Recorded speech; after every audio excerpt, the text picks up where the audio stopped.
ఇప్పుడు మనతో పాటు మరి బీఆర్ఎస్ పావని గౌడ్ గారు ఉన్నారు. మరి అడిగి తెలుసుకునే ప్రయత్నం చేద్దాము. చెప్పండి ఇప్పుడు ఎందుకంటే కాళేశ్వరం ప్రాజెక్టుకి సంబంధించి ఈరోజు హరీష్ రావు గారు చాలా క్లుప్తంగా కూడా ఎలాంటి అవినీతి జరగలేదు అని చెప్పేసి అక్కడ వివరించడం కూడా జరిగింది.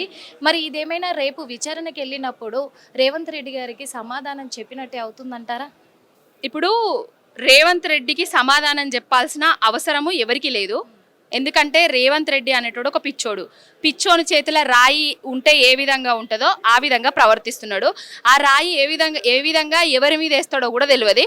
తెలంగాణ రాష్ట్రాన్ని తీసుకొచ్చిన కేసీఆర్ గారిని, తెలంగాణ రాష్ట్రాన్ని అభివృద్ధి పదంలో 10 ఏళ్ల పాటు నిలిపిన కేసీఆర్ గారిని, తెలంగాణనే దేశంకి రోల్ మోడల్గా నిలిపిన కేసీఆర్ గారిని ఆయన పరుష పదజాలంతో ఏ విధంగా మాట్లాడుతున్నాడో మనం చూస్తూనే ఉన్నాం. 20 నెలలు అధికారంలోకి వచ్చిన తర్వాత కేసీఆర్ గారి పేరు తీయకుండా, కేసీఆర్ గారిని తిట్టకుండా ఏ సభనన్నా పెట్టిండా?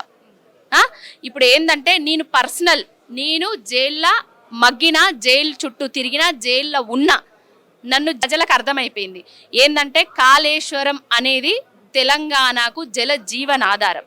కాళేశ్వరం ప్రాజెక్టు కట్టక ముందు తెలంగాణ పరిస్థితి ఏ విధంగా ఉండే, కాళేశ్వరం ప్రాజెక్టు కట్టిన తర్వాత తెలంగాణ ఏ విధంగా సస్యశ్యామలమైంది, బీడు భూములుగా ఉన్న తెలంగాణను పచ్చని మాగాణంగా చేసింది బాపు కేసీఆర్ గారు.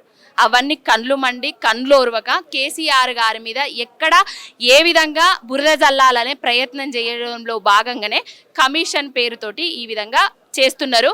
ఆయనకు ఏం ఫరక్ పడది. ఆయనకు కేసీఆర్ గారికి తెలంగాణ తెచ్చిన పేరే ఆకాశమంతా ఉన్నది. ఆ పేరును ఆ కేసీఆర్ గారి నీళ్లు చూస్తే కేసీఆర్ గారు కనబడతారు కాబట్టి ఆ నీళ్లతోటే ఆయనను ఏదో విధంగా చేద్దామనేసి 94,000 కోట్ల వ్యయంతో జరిగిన ప్రాజెక్టుల 1,00,000 కోట్ల అవినీతి జరిగింది అని చెప్పారు. 1,00,000 కోట్ల ఎట్లా అవినీతి జరుగుతుంది? వాళ్ళు నిరూపించాలి రేపు. అసలు ఏం జరిగింది, ఏం జరుగుతుంది, ఏం జరగబోతుంది అనేది తెలంగాణ రాష్ట్ర ప్రజలకు ముందే తెలుసు.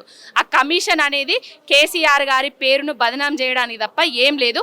ఈరోజు మా హరీష్ అన్న గారు పవర్ పాయింట్ ప్రజెంటేషన్ పెట్టి మొత్తం ఏం జరిగింది, ఏమైంది, ఎక్కడి నుంచి వెళ్ళి ఏ విధంగా పర్మిషన్లు తీసుకొచ్చినాము, ఎవరు పర్మిషన్లు ఇచ్చిండ్రు, అసలు ఎన్డీఏసీ ఎక్కడిది, ఏంది, ఎందుకు వస్తుంది అనేది మొత్తం చెప్పిండ్రు. రేపు రాబోయే రోజులలో కూడా తెలంగాణ ప్రజలకు ప్రతి చోట, ప్రతి జిల్లాకు, ప్రతి మండలానికి పోయి కూడా చెప్పబోతున్నారు. కరెక్టే. మీరు అన్నారు నన్ను జైలుకు పంపించారు అనే ఒక కక్షపూరితమైన కుట్రనే ఇప్పుడు చేస్తున్నాడు, మళ్ళీ వీళ్ళని కూడా జైలుకు పంపించాలి అనే ప్రయత్నం చేస్తున్నాడు అని చెప్పేసి అన్నారు కదా.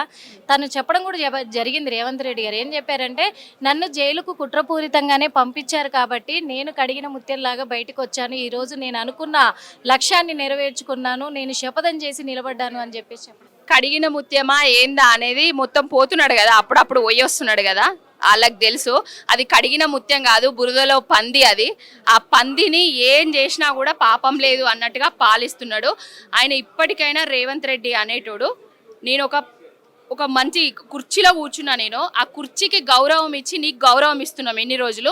ఇప్పటికైనా నీ నోరు, నీ ఒళ్ళు జాగ్రత్తగా పెట్టుకొని కేసీఆర్ గిరి మీద అవాకులు చెవాకులు మేలుడు బంద్ చేయాలని కోరుకుంటాను. అంటే ప్రజల కోసమే నేను ఈరోజు తొడగొట్టి నిలబడ్డాను, ప్రజలే నన్ను ఎంచుకున్నారు. ప్రజల కోసం దేనికి తొడగొట్టిండు? నీళ్ళ కోసం ఏమన్నా తొడగొట్టిండా? లేకపోతే బంకచెర్ల నీళ్ళు అక్కడ శ్రీశైలము అవన్నీ నీళ్లు పోతుంటే ఆంధ్ర వాళ్ళు తరలించుకోబోతుంటే తొడగొడతానా, నా నీళ్లు నాకు కావాలని తొడగొట్టిండా? లేకపోతే రైతు బంధు కోసం తొడగొట్టిండా? లేకపోతే రైతు బీమా కోసం తొడగొట్టిండా? లేకపోతే దేనికోసం తొడగొట్టిండు? సెంట్రల్ గవర్నమెంట్ అదే ఏదైతే ఉందో కేంద్రంలో ఉన్న బీజేపీ దగ్గర తొడగొట్టేమన్నా తెలంగాణ రాష్ట్రానికి నిధులు ఏమన్నా తీసుకొని వచ్చిండా? ఏం తీసుకొచ్చిండని తొడగొట్టిండు? ఎవరి కోసం తొడగొట్టిండు? ఆయన కోసం తొడగొట్టుకుంటున్నాడు, ఆయన కోసం తొడగోసుకుంటున్నాడు కావచ్చు, కానీ ప్రజలకు చేసింది ఏం లేదు, తెలంగాణ రాష్ట్రానికి చేసింది ఏం లేదు.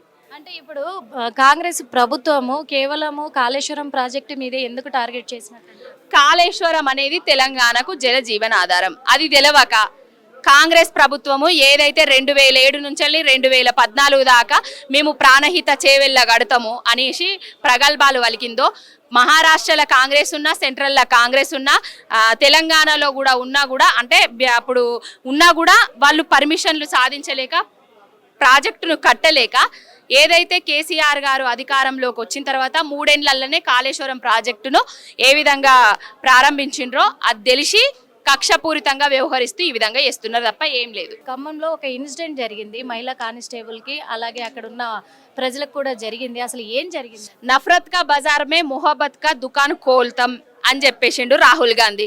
సోనియమ్మ వచ్చింది, ప్రియాంకమ్మ వచ్చింది. ప్రజాపాలన అన్నారు, ఇందిరమ్మ రాజ్యం అన్నారు, 1,00,00,000 మంది మహిళలను కోటీశ్వర్లను చేస్తా అన్నారు, మహిళల గౌరవాన్ని కాపాడుతాము అని చెప్పారు. మహిళల గౌరవాన్ని ఏ విధంగా కాపాడుతున్నారో మనం చూస్తూనే ఉన్నాం. ఆశా వర్కర్లను కొట్టిండు, అంగన్వాడీ కార్యకర్తలను కొట్టించిండు, నిరుద్యోగులను కొట్టించిండు, ఉద్యోగులను కొట్టించిండు, రైతన్నలను కొట్టించిండు, అందరినీ కొట్టించిండు. ఇప్పుడు పోలీసుల వంత అయిపోయింది. పోలీసులనే ఆయన గూండాలతోటి ఏ విధంగా కొట్టిస్తున్నాడో మనం అందరం చూస్తూనే ఉన్నాము. ఇదే నఫరత్ కా బజార్ కావచ్చు, మొహబ్బత్ కా దుకాన్ కావచ్చు. రాహుల్ గాంధీ చెప్పాలి, ప్రియాంక గాంధీ చెప్పాలి, సోనియా గాంధీ చెప్పాలి, ఈ రేవంత్ రెడ్డి చెప్పాలి. ఇప్పుడు ఈ నోటీసులకు సంబంధించి కూడా మరి కేసీఆర్ గారు విచారణకు హాజరు కాబోతున్నారు కాబట్టి రేవంత్ రెడ్డికి ఏం చెప్పారు? రేవంత్ రెడ్డి ఇప్పటికైనా నీ దిక్కుమాలిన నోటితోటి తిట్లు బంద్ చేయి, కేసీఆర్ గారిని అవాకులు చెవాకులు పేలేజీ బంద్ చేయి, అబద్ధాలు ప్రచారాన్ని బంద్ చేయి. కాళేశ్వరం తెలంగాణకు జల జీవనాధారం. తెలంగాణ తెచ్చింది కేసీఆర్ గారు, కాళేశ్వరం ప్రాజెక్టు కట్టింది కేసీఆర్ గారు, తెలంగాణను సస్యశ్యామలం చేసింది కేసీఆర్ గారు. నీ దిక్కుమాలిన పాలనలా నీళ్లు ఏ విధంగా తేవాలి, నీళ్లను ఏ విధంగా ప్రజలకు అందించాలి, సంక్షేమ పథకాలను ఏ విధంగా అందించాలి, పరిపాలన ఏ విధంగా చెయ్యాలి అని తెలియక చేస్తున్న పనులు, చేస్తున్న తప్పిదాలు. ఎక్కడ సభలు పెట్టినా కేసీఆర్ గారిని తిట్టడమే పరమావధిగా పెట్టుకుంటున్నావు. ఆకాశం మీద ఉమ్మితే నీ మీదనే పడుతుంది. ఏం జరిగినా ఏది జరిగినా తెలంగాణ ప్రజలందరికీ తెలిసిపోయింది. నువ్వు ఒక దౌర్భాగ్యపు ముఖ్యమంత్రివి, నీచ ముఖ్యమంత్రివి అనేసి తెలిసిపోయింది. రేపు రాబోయే రోజులల్లా చరిత్రహీన ముఖ్యమంత్రి ఎవరు అని కొడితే గూగుల్లో కూడా రేవంత్ రెడ్డి అని తెలుస్తుంది. 10 సంవత్సరాలు కాదు, ఇంకా అసలు తెలంగాణ రాష్ట్రమే కాదు, దేశంలో కూడా కాంగ్రెస్ రాదు. ఈ కాంగ్రెస్ తెలంగాణ రాష్ట్రంలో చూసిన తర్వాత పక్కా. హిట్ టీవీ యాప్, ఇందులో short news, live news, entertainment shows, movies, digital magazines తో పాటు మీ జిల్లా వార్తలను కూడా ఫ్రీగా చూడొచ్చు.